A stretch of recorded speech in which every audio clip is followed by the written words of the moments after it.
Hello everyone, स्वागत है आपका हमारे प्यारे से चैनल बेंस पढ़ाई में। आज हम करेंगे अपनी प्यारी सी पोयम चाइल्डहुड, जिसके पोएट का नाम है मार्कस नैटन। क्या नाम है? Marcus Natten. Okay, poem and poet का नाम बहुत इंपॉर्टेंट है, याद करना, पक्का से भी पक्का याद कर लेना। तो बिना किसी देरी के अपनी पोयम को स्टार्ट करते हैं, चाइल्डहुड। अच्छा, कोई भी डाउट है तो आप मुझे इंस्टाग्राम पे फॉलो करके डीएम कर सकते हो, I will reply soon as possible. और ये नोट्स चाहिए तो आपको टेलीग्राम पे मिल जाएंगे, ऑलरेडी मैं शेयर कर चुकी हूँ। इंस्टाग्राम एंड टेलीग्राम दोनों के लिंक आपको डिस्क्रिप्शन बॉक्स में मिल जाएगी। ठीक है, तो शुरू करते हैं अपनी पोयम चाइल्डहुड को। पहली स्टेंजा पे आते हैं।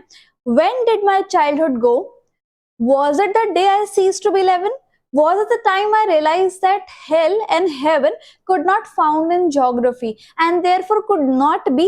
Was that the day? अब ceased का मतलब end हो जाना। अब यहाँ पर इन लाइंस में मार्कस क्या कहना चाहते हैं कि वो सोचने लग जाते हैं कि यार मेरा बचपना कब खत्म हो गया। ठीक है, क्या वो खुद से पूछने लग जाते हैं, क्या वो वाला दिन था कि जब मैं 11 साल का नहीं रहा, मतलब जब वो 11 साल से ऊपर के हो गए, जैसे 12-13 साल के, तो क्या तब मेरा बचपन खो गया था? या फिर जिस दिन मुझे पता चला कि जो स्वर्ग और नर्क है वो होते तो हैं, पर ज्योग्राफी की बुक्स में या फिर हमारे वर्ल्ड मैप पे कहीं पर भी हेल और हेवन नाम की कोई जगह है ही नहीं। ठीक है, पर वो है, कहीं ना कहीं एग्जिस्ट करते हैं। ठीक है, he realized that जो इमेजिनरी या फिर वो वाला दिन था कि जब मुझे ये रियलाइज हुआ, जब मुझे ये पता चला कि इमेजिनरी प्लेसेस जो है वो एक्चुअल में that actually does not exist in the world, की ऐसी बहुत सारी इमेजिनरी जगहें हैं जहां पर बोला तो जाता है कि हाँ ऐसी कोई जगह है, पर वो एक्चुअल में एग्जिस्ट नहीं करती है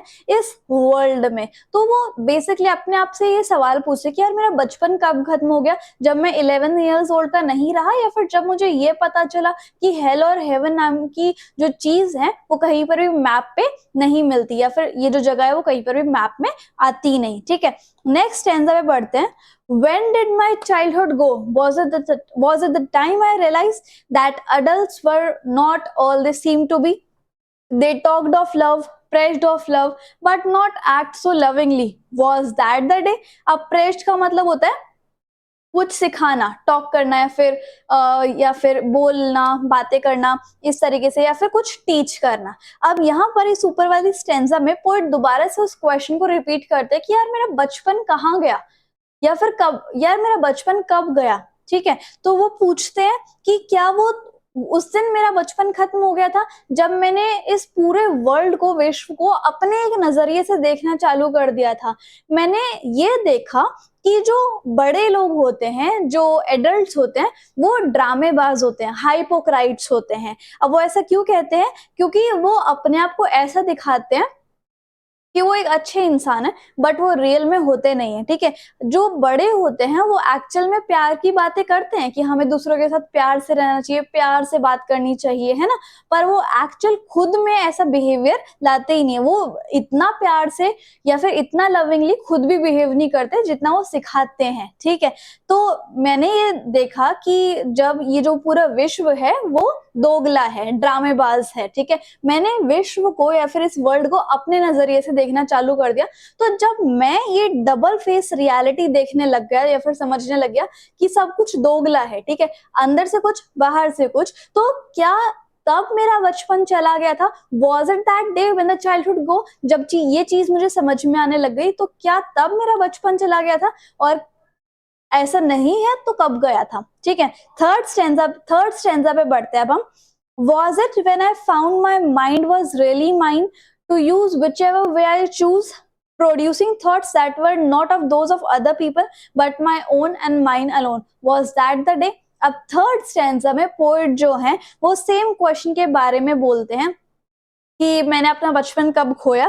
तो खुद से पूछते हैं कि क्या पॉसिबिलिटी हो सकती है, या फिर मैंने कब खोया होगा अपना बचपन, वो खुद ही सोचते हैं। ठीक है, वो उस दिन के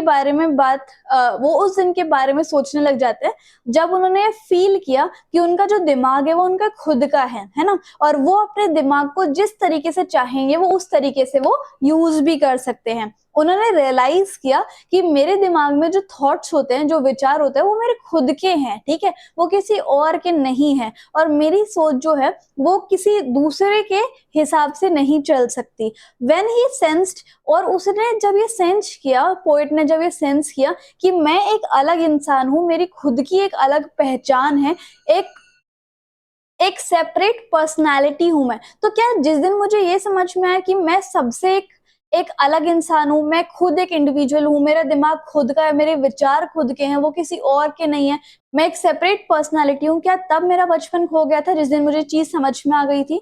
अब हम आते हैं फोर्थ स्टैंजा पे। Was that the day he lost his childhood? Where did my childhood go? It went to some forgotten place that's hidden in an infant face. That's all I know. अब infant का मतलब क्या होता है? नया नया बच्चा, न्यू बॉर्न बेबी, ठीक है। लास्ट टेंजा में पोइट को पछतावा हो रहा होता है कि उसने अपना बचपन खो दिया, ठीक है। वो ये कंक्लूड करते हैं कि मेरा बचपन जो है वो एक ऐसी जगह पर चला गया है जहां पर हम कभी जा ही नहीं सकते, ठीक है। वो अपने मासूम वाले चेहरे को बहुत एंजॉय करते हैं, याद करते हैं कि बचपन में मैं जब छोटा सा था तब मेरी मासूमियत कितनी प्यारी सी थी। वो इस चीज को सोच सोच के खुश हो रखे होते हैं। जैसे छोटा बच्चा होता है, वो बहुत मासूम सा होता है, इनोसेंट होता है ना, तो वो अपनी इनोसेंस को सोच सोच के चेरिश कर रहे होते हैं। लेकिन वो कहते हैं कि अब तो मैं बड़ा हो गया हूँ, तो ये सब चीजें जा चुकी हैं, खत्म हो चुकी हैं, और ये मासूमियत अब हम सिर्फ एक बेबी के फेस पे देख सकते हैं। उनके बचपन की बहुत सारी स्वीट स्वीट मेमोरीज है, लेकिन अब वो फेड अवे हो चुकी हैं। तो वो ये मैसेज को कन्वे करते हैं कि बचपन के जो इनोसेंस वाले दिन थे, मासूमियत वाले दिन थे, वो सिर्फ एक इन्फेंट ही उसका मजा ले सकता है। जो अभी अभी एक नया न्यू बॉर्न बेबी है, सिर्फ वही एक मजा उस चीज का ले सकता है, और बाद में वो हर एक इंसान में से वो बाद में चला जाता है, ठीक है। और उसे सिर्फ यही चीजें पता है। अब लिटरेरी डिवाइस देखो, रैशनलिज्म का क्या मतलब होता है? लॉजिक और रीजन। तो यहाँ पर हम देखा जाए, हमने जब ये स्टेंजा पढ़ी, was it that day I ceased to be 11, hell and heaven could not found in geography वाली स्टेंजा, तो पोइट ने यहाँ पर लॉजिक लगाया, रीजन लगाया, रैशनलाइज किया कि उनका जो चाइल्डहुड है वो चला गया है, ठीक है। राइमिंग स्कीम जो है वो यूज हुई है ABBCCD। और रिफ्रेन का क्या मतलब है? कोई ग्रुप ऑफ फ्रेज जो है वो पोयम में रिपीट किया गया है, जैसे कि When did my childhood go? Was that the day? So ये जो लाइन है वो बार बार रिपीट की जा रही है पोएम के अंदर। और इंडिविजुअलिटी देखो, स्टेंजा नंबर 3 में पोइट ने रियलाइज किया कि वो एक सेपरेट पर्सनालिटी है, उनके खुद का माइंड है, उनके खुद के विचार है, तो ये इंडिविजुअलिटी हो गया। तीसरा फिफ्थ वाला है ऑक्सीमोरोन या फिर एंटीथेसिस। अब यहाँ पर दो अपोजिट वर्ड्स जब साथ साथ यूज हो जाए तो वो ऑक्सीमोरोन बन जाता है या फिर एंथीसिस बन जाता है, जैसे कि हेल और हेवन, ठीक है, स्वर्ग नरक।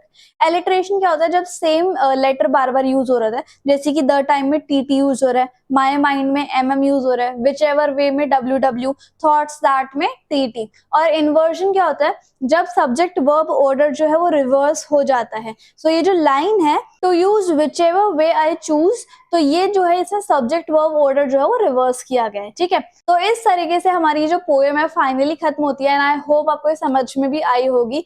और टेलीग्राम एंड इंस्टाग्राम पे जरूर फॉलो कर लेना। So if you like the video and explanation, then please like, share, comment and subscribe the channel. Thank you so much.